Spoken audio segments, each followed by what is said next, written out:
السلام علیکم ورحمۃ اللہ وبرکاتہ۔ جی ہاں ناظرین کرام، آج بڑی مسرت اور خوشی کی بات ہے کہ حضرت اویس قرنی رحمۃ اللہ علیہ کی بارگاہ میں حاضری کی سعادت نصیب ہوئی ہے، اور میں جانتا ہوں کہ کتنی مشقت کے بعد اور کتنی پریشانیوں کے بعد یہاں تک پہنچا۔ اور آپ کو میں بتاتا چلوں کہ یمن کا یہ سمجھ لیجیے ایک طرف سے بارڈر ہے، اور بہت ہی آخری سرحد ہے عمان کا، اور یہاں پہ حضرت اویس قرنی رحمۃ اللہ علیہ کی بارگاہ ہے، جو کہ میرے خاص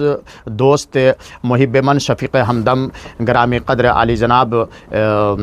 ابراہیم شیخ صاحب، جو عمان کے ہی باشندے ہیں اور بڑی ہی فصاحت و بلاغت سے اردو بولتے ہیں، میں ان کی رفاقت میں اور ان کے اسرار پر میں یہاں پہنچا۔ اللہ تعالیٰ سے دعا کرتے ہیں کہ اللہ تعالیٰ ان کو بھی صحت و تندرستی عطا فرمائے، اور تمام ناظرین جو ہمارے ویڈیوز دیکھ رہے ہیں اور ہم سے ربط و ضبط میں ہیں اور جو دعا کی درخواست کر رہے ہیں، ان سب کے لیے میں خصوصی طور پر یہاں پہ دعائیں کرتا ہوں۔ اللہ تعالیٰ آپ سب کو ایسے مقدس بارگاہوں میں حاضری کی سعادت نصیب فرمائے، اور